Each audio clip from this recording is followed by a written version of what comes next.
दिनै जोङो तामुलपुर जिल्ला एक्स एनडिबि हिसाबै दिनै प्रेस मिटखौ खालामदों आरो बे प्रेस मिटखौ खालामनायाव जोंहा धिरेन ग्रुपनि दङ आरो जों आरडि ग्रुपनि दङ गासै जोङो 40 जननि बारा दङ दा माखासेफोरा दिनै बरबुरियावबो थांदों बरबुरियावबो दङ दा जोङो नैबे तामुलपुर जिल्ला हिसाबै जोङो बेयाव खालामबाय दा जोङो दिनैनि प्रेस मिटनि गेजेरजों नैबेखौ जोङो बुंनो लुबैदों बा खावलायनो लुबैदों जे गोलाव सम जोङो हाथियार लानानै सोमावसारबोबाय 34 बोसोर सोमावसारबोबाय दा बे 34 बोसोर सोमावसारबोनायनि उनावहाय जोङो फैयै फैयै बिटिआर एकर्डखौ मोनफैबाय दा बे बिटिआर एकर्डआव जि लिरनाय दं जोंनि एनडिएफबिफोरनि रिहेबिलिटेसननि खोथा आरो केस उइथड्रनि खोथा हाइनेस नन हाइनेसनि खोथा दा बिसोरो जोंनि जि दफायाव लिरबाय गभर्नमेन्टनिफ्रायनो जा आइबिनिफ्रायनो जा सावरायलायनायनि गेजेरजों जि लिरबाय बे लिरनायफोरा दिनैनि दिनाव लिरनाय बादिल' जानानै दङ माखासे खामानिफोरा दासिमबो जाफुङाखै मोनथिगौ जोङो माखासे खामानिया टाइम लागोन बे टाइम लानाय खामानिखौ जों दिनै बुङाखै जों दिनै बुंदों मा एनडिएफबिनि केसआ जोबनांगौमोन आरो माखासे जायफोर नन हाइनेस केस बेफोरो केसआ दिनैसिम जोबनांगौमोन नाथाय हाइनेस केसखौथ' दोनथ' नाथाय नन हाइनेस केसआबो दिनै जोबाखै दिनै माने वारेन्ट फैयो वारेन्ट फैयोब्ला माने न' गारनानै खारना उन्दुनो गोनां जायो दिनैसिमबो न'आव माने मोजाङै उन्दुनो मोनाखै माखासे सेंग्राफोरा आरो बेबायदि खेथ्रआवहाय बांसिन जोंनि नैबे बाक्सा डिस्ट्रिक्ट हिसाबैनो बेबायदि दङ बांसिन जेल जानाय बाक्सा डिस्ट्रिक्टआवनो दङ दिनैसिमबो केस गोनाङाबो बांसिन जोंनि नैबे बाक्सा डिस्ट्रिक्टआवनो दङ मानो होनब्ला थाबोनाय समफोरावहाय जेसेबांखि माने एक्सनार दंमोन जेसेबां खामानि मावग्रा दंमोन बाक्सानिफ्राय बांसिन दंमोन बेनिखायनो केसआबो बांसिन दङ बाक्सायाव बेनिखायनो जों सम सम दुखु मोनो खारन माने दिनैहाय जोङो दिनै आंसो न'आव थानो हादों दिनै आंनि लोगोफोरा दिनै न'आव मोजाङै थानो हायाखै खारनो गोनां जायो हरबा दा बिनिखायनो जों खावलायनो लुबैयो जे जोंनि एनडिएफबिनि जोहोलावफोरनि केसफोरा थाबैनो उइथड्र जानांगौ आरो उइथड्र जानाया सम लायोब्लाबो आं बिथां प्रमदखौ खावलायनो लुबैयो जे उइथड्र जानाया सम लायोब्लाबो अन्तत वारेन्ट फैनायखौ बन्द खालामनो नांगौ आरो हायोब्ला नोंथाङा बेखौ थाबैनो खालामनांगौ केस जोबनाया सम लायोब्लाबो माने वारेन्ट फैनाया माने बन्द जानांगौ आं बेखौ खावलायो लोगोसे जोंनि एनडिएफबिनि जिफोर थालांनाय सेंग्राफोरनि मुं बे मुं थालांनायफोरखौबो थाबैनो मावफुंनानै होनांगौ आरो जायफोर मान्थलि मेंटेनेन्सखौ मोनाखै बिथांमोननोबो मान्थलि मेंटेनेन्सखौ होनो थाखाय नोंथांमोनखौ आं खामानि मावनो थाखाय खावलायो लोगोसे जोंनि जि थालांनाय रिहेबिलिटेसन जायखौ फिक्स डिप'जिटआव होनाय जादों बे फिक्स डिप'जिटआव होनाय माखासे माने बे फिक्स डिप'जिटआव होनाय फैसाखौबो जोंनि माखासे सेंग्राफोरा मोनजोबाखै दाबो 1300ल'सो मोननाय जादों दा बेनिखायनो जोङो जोंनि एनडिएफबिआथ' 1300ल' नङा गोबां दंबावो दा बे माखासे एनडिएफबि थालांनाय एनडिएफबिफोरनो नोंथांमोना माला होनो हागोन बेखौ आङो मिडियानि गेजेरजोंब्लाबो फोसावजानो लुबैदों मानो होनोब्ला जोंनि सेंग्राफोरा दिनैहाय जोंखौ जेसेबां समसिमहाय लिडार होननानै गनायगोन अब्लासिम समलागैल'सो जोङो सेंग्राफोरखौ कन्ट्रलाव लानो हागोन जेब्लासिम जोंखौ लिडार होननानै गनायनाया जोबगोन अब्लासिम बिनि उनावहाय जोङो रावबो सेंग्राफोरखौ जोङो बादा होनो हानाय नङा बा लाखिनो हानाय नङा बा माने जिबादि नेम खान्थिनि गेजेराव थानांगौ बेबादि नेम खान्थिनि गेजेराव जों लाखिनो हानाय नङा सोरबा माने सिखाव जायोब्लाबो सोरबा डाकेट मावोब्लाबो बेयाव थारमाने जों रावखौबो बादा होनो हानाय नङा खारन जोङो दिनै लिडार जानानै बा लिडार हिसाबै गनायजानायखायसो जोङो बेखिनि समसिमाव लागै सेंग्राफोरखौ माने बादा होनानै बा मोजाङै दैदेननानै जों लाखिनो हादों बेनिखायनो आं खावलायनो लुबैयो जाहाथे जोंनि सेंग्राफोरा जोंखौ लिडार होननानै गनायनाया फोथायनाया जोबैनि सिगांनो थालांनाय जि खामानिफोर बे खामानिफोरा थाबैनो जाफुंजोबनांगौ होननानै आं दिनै बिटिआरनि चिफ मानगोनां प्रमद बर' सार नोंथांखौ आंनि गोरबोजों खावलायो जाहाथे जोंनि नैबे बिटिआरनि थासारिया अरायबो मोजाङैनो थायो बेखौनो आं खावलायो। लोगोसे रन्जन दैमारि सारखौबो जेलनिफ्राय थाबैनो उदां खालामनानै होनो थाखाय आङो नोंथांखौ खावलायो। नोंथाङा जुदि बिथां हाग्रामामोनखौ बुंनाय बादि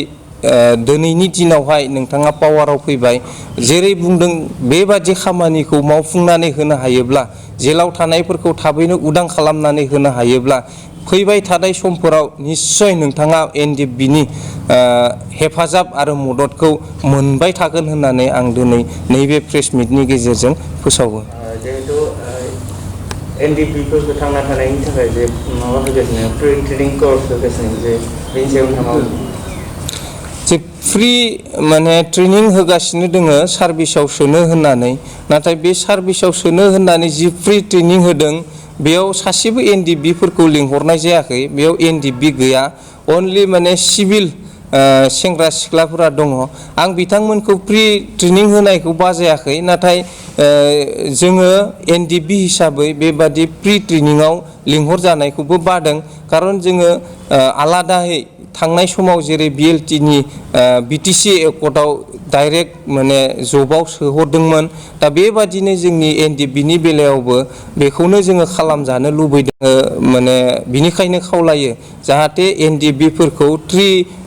माने फ्रि माने ट्रेनिं बेयाव माने बोथ्रोदला लाबासिनो बा बोबथिङा लाबासिनो जोंखौहाय जि हायो जायखिनिखौ केपासिटि दं गभमेन्टआव आरो जायफोर साख्रि मावनो गोसो गुदुं बिथांमोनखौ थाबैनो माने साख्रियाव थिसननांगौ होननानै आं खावलायो। आरो जायफोर माने साख्रियाव थांनो गोसो गैया बिथांमोनखौ जि नोंथांमोना जि स्किल डेभेलपमेन्ट होदों बे स्किल डेभेलपमेन्टनि थ्रुयै नोंथांमोना मा माने मावनानै होनो हायो, मा खालामनानै होनो हायो, आं बेखौ थाबैनो मावनानै होनो थाखाय आङो नैबे तामुलपुर जिल्ला एक्स एनडिएफबिनि सासे सादारन दैदेनगिरि जानानै गुरै खावलायहरनाय थाबाय। दिनै तामुलपुर जिल्लानि एक्स एनडिएफबि जों गासैबो प्रेस मिट होनो थाखाय ज' जादों। बेवहाय दिनै जोङो बेवहाय जेनोखि एग्रिमेन्ट जादों जोङो बेखौ जोङो गोसोनिफ्राय जोङो सान्थि सुक्ति होनानै जों मानि लानो हायाखै। मानो होनबा दिनैहाय जोङो जोंनि जेनोखि सासे सिगनेटरि जेनोखि एनडिएफबिनि फाउन्डार चिफ रन्जन दैमारि सार, बिथाङा दिनैसिमबो जेलनिफ्राय ओंखारबोआखै आरो बेजों लोगोसे थानाय 100 जनसोनि बारा केडारफ्रा दासिमबो जेलाव दङ। दिनै जोङो सान्थि सुक्ति होननानै जों मानिना लानो हायाखै। बिथांमोनाबो जुदि जों बायदि दा जुदि खुला बेवहाय जुदि एसे पाब्लिक हिसाबै जुदि जोंजों ज' नुजाफैनो हायोमोनबा थानो हायोमोनबा जोङो एसे रायजो राजा बा जों एसे गोजोननायखौ मोनगौमोन। आरो जोंनि जेनोखि केस दासिमबो जोङो बे केसनि थाखाय जोंनावहाय दासिमबो वारेन्ट सफैबाय थायो। जोङो दासिमबो सुगै सान्थियै जों न'फ्रावहाय जोङो थानो हायाखै, गोजोनै उन्दुनो हायाखै। दा बेफोरो जोंना बन्द जानांगौ। जोङो सान्थियै जों न'आव थानो हायो, खामानि मावनो हायो, बिमा बिफा हिनजाव गथ' गथायफोरजों जों सुगै रायजो जानो हायो, जों बेखौ लुबैयो। आरो जेनोखि रिहेबिलिटिस दासिमबो रिहेबिलिटिसखौ मोनजोबाखै। आरो हायोबा बे रिहेबिलिटिसखौ जोङो खावलायो सरकारनावहाय जेन 4 लाखनि बिनि बांसिन जेन जोंनो होयो जे जोङो सोलिनानै जानो हायो। 4 लाखजों दाबो मिथिखागौ जोङो बेजों सोलिनानै जानो हानाय नङा। जोङो एटलिस्ट 15 बा 20 सिम जुदि जों मोनोबा जोङो माबा मोनसे मोजां बिजनेस जोङो मावनानै जों जानो हायो, जों बेखौ आसा खालामो। ओंखायनो बिटिसि सरकार आरो आसाम सरकारखौ जों खावलायो जेन सान्थि सुक्ति हिसाबै गनायनानै लानो हानो थाखाय जोंखौ जेन मोजाङै दिथा होयो। आरो बहुद सेंग्राफ्रानो दासिमबो एक्स एनडिएफबि हिसाबै नामाव दासिमबो हाबाखै। आरो जेनोखि जोंनि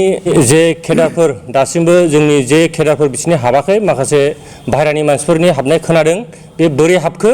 बे हाबनाङामोन। जेनोखि जोंखौहाय दा माबा पुलिसनिफ्राय जेनोखि जोंखौहाय इनकुवारि खालामगासिनो दङ, बे जेन क्लियारै जेन बिसोरो खालामो आरो मोजाङै जेन नामफोरखौ हरो आरो थाबैनो जेन रिहेबिलिटिसखौ मोनो। दा दासिम 1.5 बोसोरसिम जाबाय, दासिमबो जोङो बहुद सेंग्राफ्रानो दासिमबो मोनाखै। बेखौनो बुंनानै आसाम सरकार आरो बिटिसि सरकारखौ जोङो खावलायो। तामुलपुर डिस्ट्रिक्ट एक्स-एनडि हिसाबै गासैबो जोङो बेयाव रावबो ग्रुप गैला गासैबो एक्स-एनडि जोङो प्रेस मिट लादो आरो बे प्रेस मिटनि गेजेरजोंनो जोङो आसाम गभर्नमेन्ट आरो बिटिआर गभर्नमेन्टखौ जोङो बेखौनो जेनेबा खावलायनो लुबैदों जिहेतु जोंनि 2020आव जितु माने गोजोन सावरायलायनाय जादोंमोन बेखौ जोङो गोजोन सावरायलायनाय जादों होनना जों सानाखै आरो जितु जोंनि NDFB फाउन्डार रन्जन दैमारि सार बिथांजों लोगोसे लिडार केडार